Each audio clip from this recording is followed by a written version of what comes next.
mana isan'andro fandaharana tolotry ny fikambanan'ny mpiara-mamaky ny baiboly eto Madagasikara.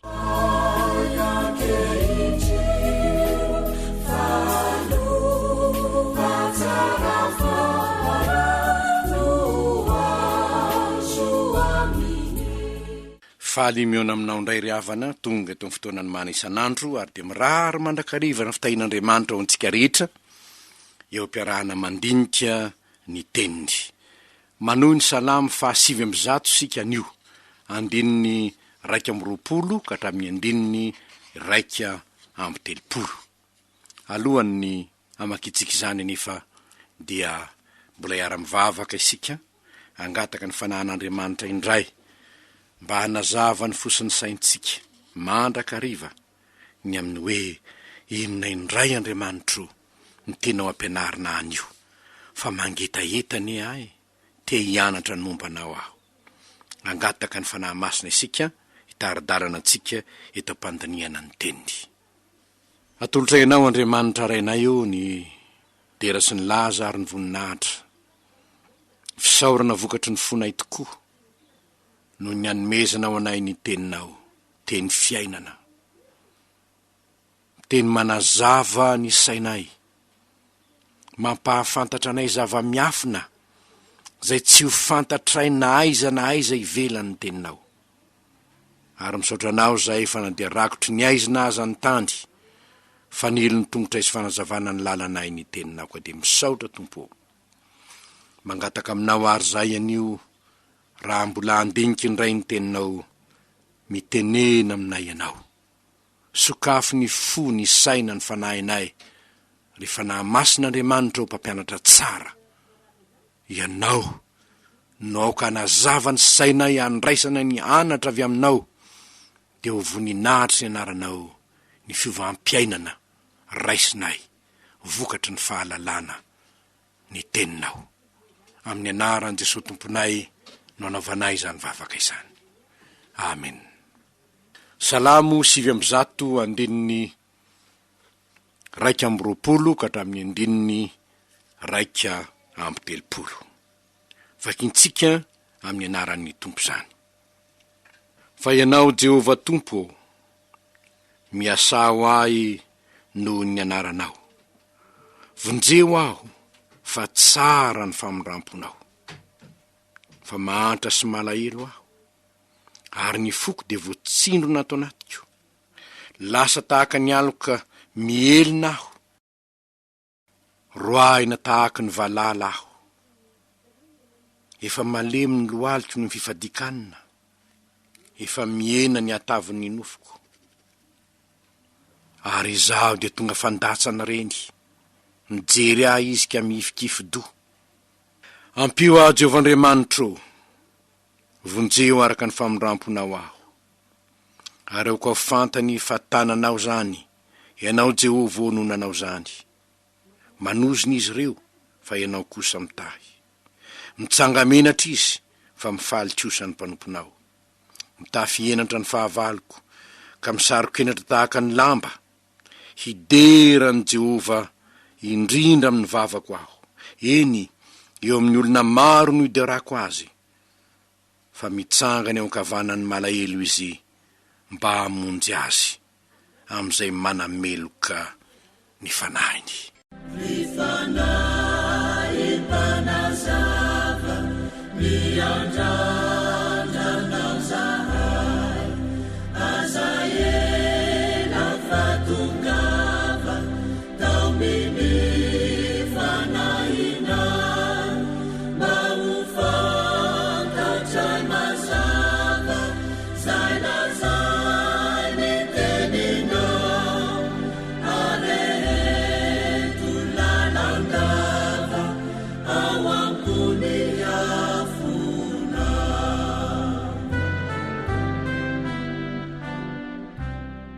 Toy n'izay fandinitsika ao malmo ny Salamo ny vakitsika androany ry havana, andininy 2:20 ka hatramin'ny 2:30 ny androany.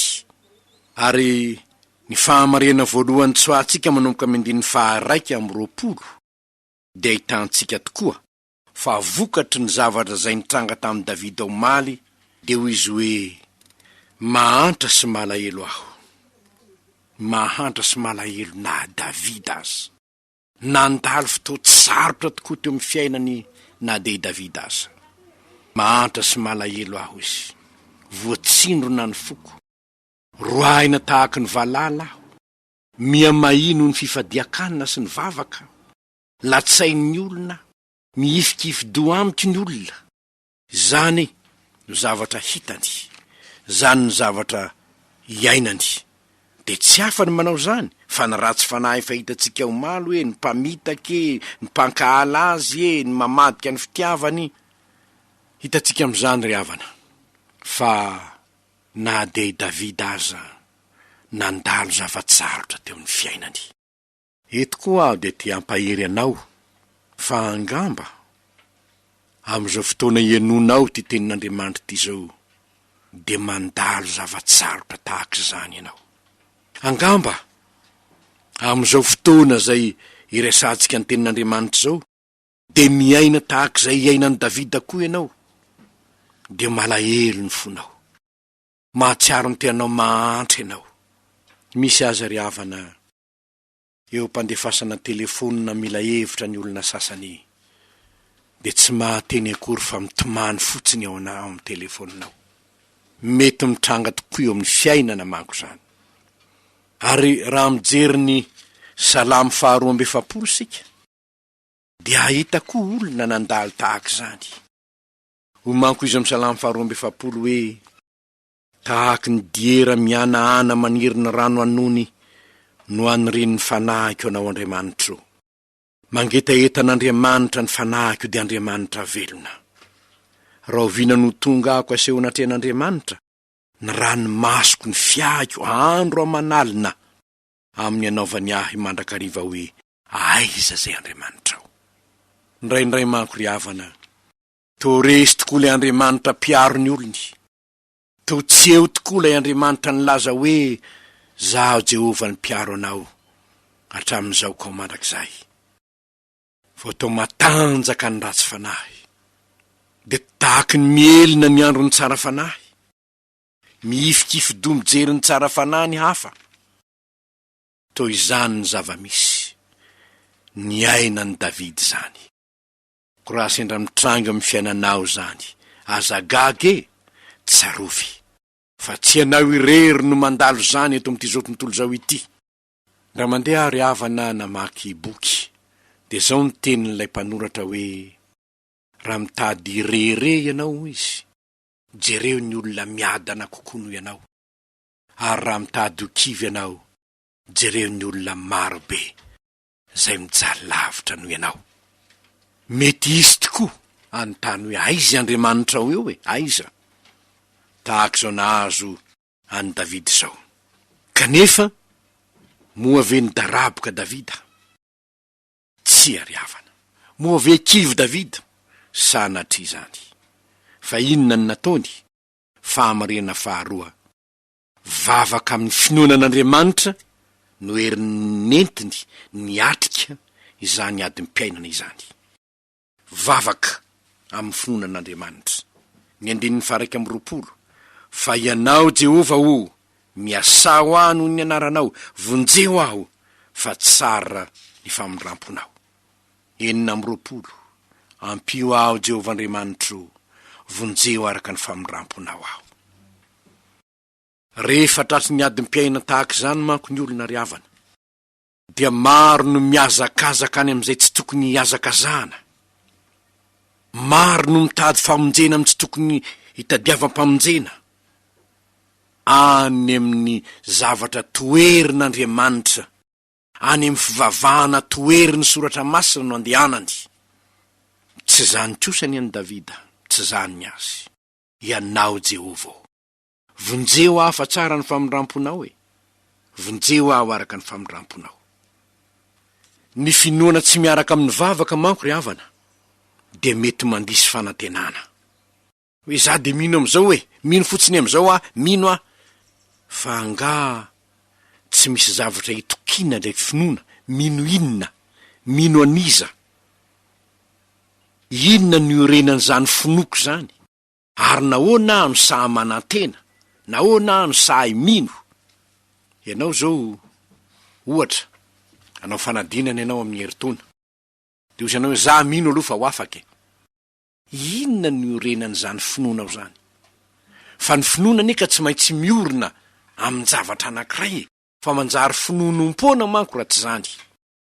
Manjary finonom-pona ny finoanao raha tsy miorina amin'ny tenin'Andriamanitra, raha tsy miorina amin'ny teny fikasan'Andriamanitra, raha tsy miorina amin'ny fahamarinana ambarany tenin'Andriamanitra.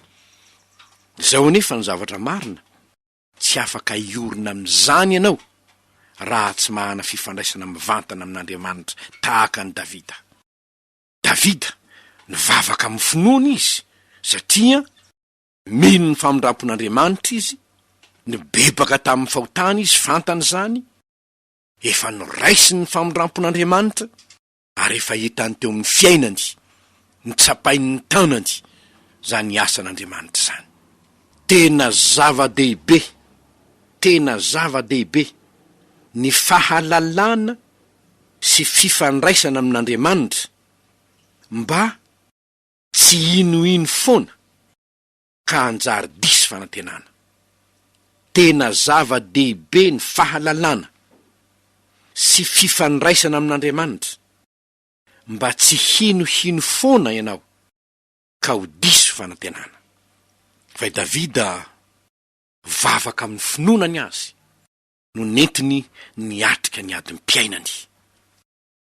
Isika malagasy manko ry havana dia fatra-pivavaka, ary ny fiainantsika malagasy de tsy misaraka amin'izany hoe finoany zany, ka nahatonga ny oabolana hoe rarazana tsy hitafo azy ady vomanga, satria mino sika fa mitahy ny razana, nefa milaza amintsika rehetra fa tena finoanom-pony zany, finonom-pony zany, ary tokony ho tonga sainy sika.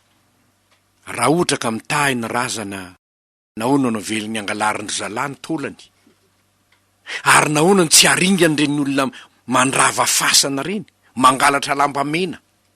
Raha mitahy ny razana, milaza aminareo aho fa tsy lasa kolonia frantsay Madagasikara, ho narovana andrenam-pony-merina izy na nilaza hoe ny ranomasina ny valam-parigo. Ary zany tokony hahatonga sainantsika ny mampalahelo de zao: raha ny olona tsy kristianina no mivavaka amin'ny razana, fomba jentilisana zany nataon'ny kananita, ny perezita, ny jebosita, ny girgasita tany amin'ny tany kanana fa izay zany, ka tsy mahagaga zany fa ny mampalahelo, ary zany tsy mbola mampahazava ny firenena, de isika efa mitony tena ho kristianina azy, mbola manao joro atsy, mbola manao joro ary, mbola mivavaka tahaka an'izao, rehefa tonga amin'ny faritany tahaka an'izao de voatery tsy maintsy manaraka any raha tokony hitondra fahazavana makany ianao, hanambara fa tsy misy mpamonjy afa-tsy Kristy. De ianao ndraiky eo no mbola manaiky hoe diso ny hafa, mety koa ny anareo. Tokony andiny tenany amin'izany tsika kristianina. Raha isika ny fahazavana zao tontolo zao, ny finoantsika de miorina amin'ny tenin'Andriamanitra irery ihany, ary zany no entsika hanazava ny firenena, de mahamenatra raha isika indray no mbola hanaraka ny fanaon'ny jentilisa noho ny antony samy hafa.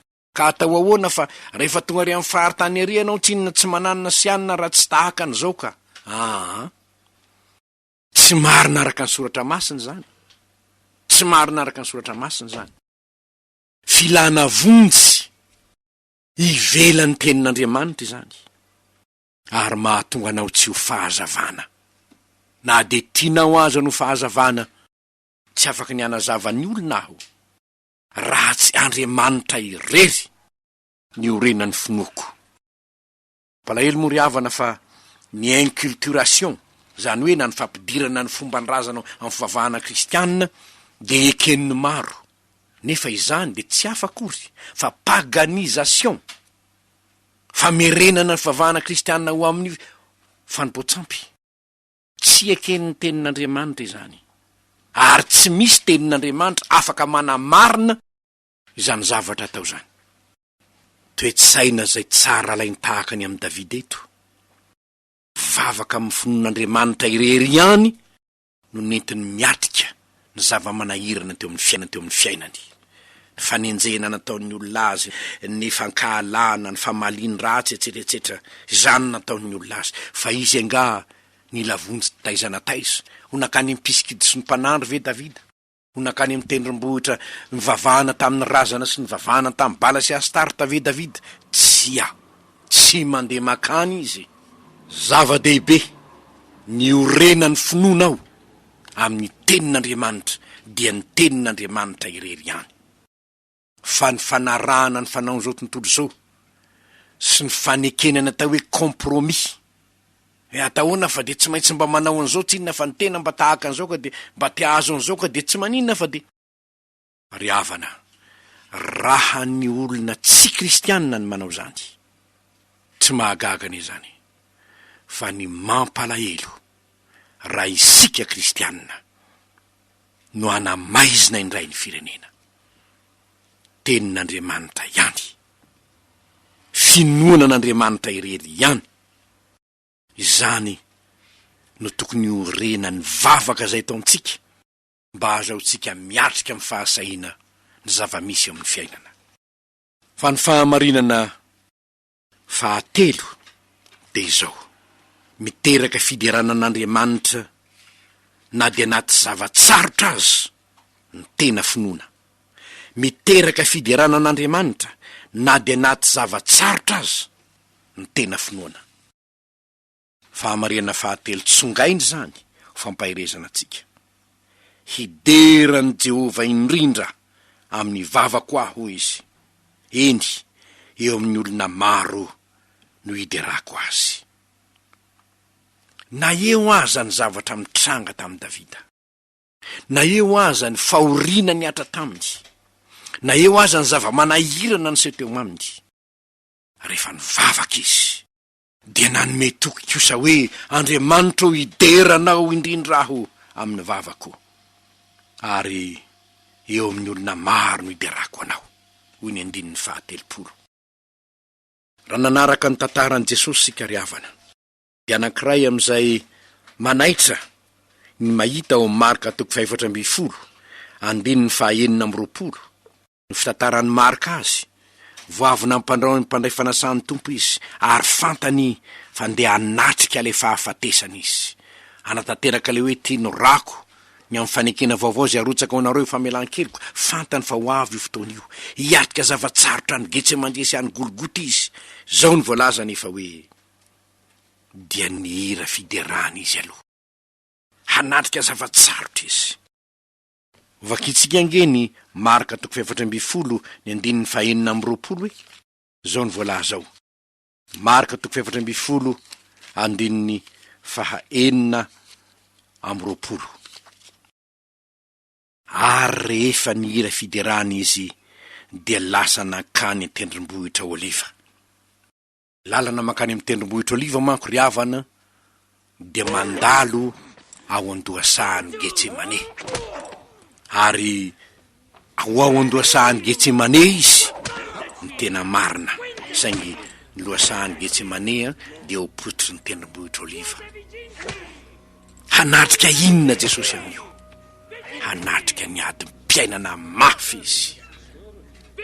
Eto koa hitatsika ny mpanao Salamo, hideranao a Jehovah, mitondra fandresena manko ny fahaizana mideran'Andriamanitra. Asan'ny apôstôly 5:20, no ahitantsika ihany koa zao voasoratra zao. Asan'ny apôstôly 5:20, 5:20. Hoy ny voasoratra ao: ary nonona matonalina dia ny vavaka sy ny hira fiderana an'Andriamanitra Paoly sy Silasy. Nono mamatonalina dia ny vavaka sy ny hira fiderana an'Andriamanitra Paoly sy Silasy. Fa aiza nefa izy amin'io? Mifatotra ao an-tranomaizina ne izy mirahalahy amin'io e. Voavy nanao zava-mahagaga Andriamanitra, nanafaka lay zazavavy azony demonia, ka nitenenany Paoly hoe mandidinao mianaran'i Jesosy aho, mivoa aminy, de nivoaka ny demonia. Voavy nanao fahagagana tamin'ny fiainan'ny Paoly Andriamanitra ny arivan'io ihany any an-tranomaizina izy roalahy. Fa aiza lay Andriamanitra, aiza lay Jesosy mpanafaka teo, naninona ny navelany an-tranomaizina izy mirahalahy? kanefa na dia antrano maizina faran'izay maizina indrindra mifatotra ny tongony aman-tanany efa voavony kapohina dia inona nataon'izy mirahala ny vavaka sy nira fiderana i Paoly sy Silasy ary noho izany raha mamaky ny tantara mitohiny ianao dia niovitrovotra ny trano maizina ny vany fatorana rehetra Andriamanitra midina ao anatin'ny fiderana ataon'ny zanany zay mandalo fizaham-toetra. Mampahatsiaro ahy fijoroana vavolombelona nambarany reto mpianatra tany an-dafy. Vahiny hono izy mivady ary voavy nandray borsa dia nandeha tany amin'ny grand marché Ramatoa ary very tany ny poketrany. Ao anatin'ny poketrany ny borsa rehetra dia nitomany izy adala Jesosy mamindrafo amiko ianao mamelany eloko ianao fa tokony tsy nentiko tany eny reny volo reny etsetreetsetra dia nibebaka izy dia niaraka ny vavaka ao izy mivady kely tao kanjo nampahatsiaro tenany Ramatoa ny tompo ka nilaza taminy hoe iza no itokinao taratasy saza ny volanieka taratasy andao hideran'ny tompo sika fa hainy tompo atao ny zavatra rehetra dia nanomboka ny deran'ny tompo zahay ho izy nanomboka ny deran'ny tompo zahay amin'ny 7 alina ho izy nzao misy mandondona ho ambaravarana indreto izy algerianina telo mianaka ny miditra hoe aty ve tompoko ny misy andranona ty tompoko ny poketranao fa hitan'reto zanako reto tany amin'ny grand marché ary satria fantatra efa vahiny tahaka anay ianao dia zao nataoko tamin'ny janako hoe vahiny tahaka atsika ny tompony ty poketra ty ndao ateritsika any aminy dia nitediavinay ny adresinao satria ao ny adresinao dia ty tompoko fa tsisy nakana dia ariary azy amin'ny volanao. Ry havana ny fideranan'Andriamanitra na dia ao anatin'ny fizahan-toetra azy dia mariky ny finoana sy ny fahatokina azy ary zany ny tokony fiainantsika. Dia ho ilay mpanompon'Andriamanitra anankiray te hampaheriny olona ny aino azy izy hoy izy hoe misy 3e omeko anao Romanina 12:12. Inona moa zany 3e zany zao izy mifaly miareta mahareta. Voalohany mifaly amin'inona mifaly amin'ny fanantenanan'izy any Kristy. Faharoa miareta amin'inona amin'ny fahoriana sy ny fizahan-toetra mety hitrangy eo aminao satria ny fiainana kristianina dia fiainana mety mandalo fizahan-toetra miareta amin'izany. Fahatelo mahareta amin'ny fivavahana satria ny fivavahana ny manaprofo fa tsy manan-kery ny aho raha eo tsy mahavita tena ny ahy fa ianao no itokiko Jesosy firaisana aminao no itokiko. Ireo ndray ary havana ny fahamarinana izay nitsoahatsika tamin'ny tenin'ny vakitsika androany mety mandalo toetsy sarotra tokoa na dia ny olo-marina tahaka ny Davida aza ianao zany. Zao nefa vavaka amin'ny finoana no hery entinao mandrisy finoana ninona finoana ny tompo sy ny teny fikasany fa tsy finonom-poana mandehandeha fotsiny amin'izao hoe minody zay fotsiny finoana miankina amin'ny teny fikasana zay nomeniny tompo fa tsy finoana miorina amin'izay tsy misy orenany akory. Ary zany finoana miorina amin'ny tenin'Andriamanitra zany dia tokony hiteraka fiderana an'Andriamanitra. Tsarovoanao re 3e ireo hoe mifaly amin'ny fanantenana miareta amin'ny fahoriana mahareta amin'ny fivavahana fa mahatoky lay efa nanao ny teny fikasana hivavaka isika. Andriamanitro taonay ahonany tsy hisaotranao noho ny teny omenao anay mandrakariva ary na dia fa 3 taona lasa aza manko izany teny zany ny voasoratra mbola marina mandrakandroany zany ny lanitra sy ny tany tokoa no levina fa ny teninao tsy ho levina mandrakizay. Ampio zahay tompo raha mandalo zava-tsarotra eo amin'ny fiainanay amin'ny fanarahana anao mba ahay mifaly amin'ny fanantenana ny famonjenao ahay miaritra fahoriana tahaka izay fa niaretanao nefa ahay maharitra amin'ny vavaka kosa satria izany vavaka izany no lalana nataonao hananana fifandraisana sy firaisana tanteraka aminao. De misaotra anao zahay no ny teny menao nay androany indray, amin'ny anaranao Jesosy no anaovanay izany vavaka izany.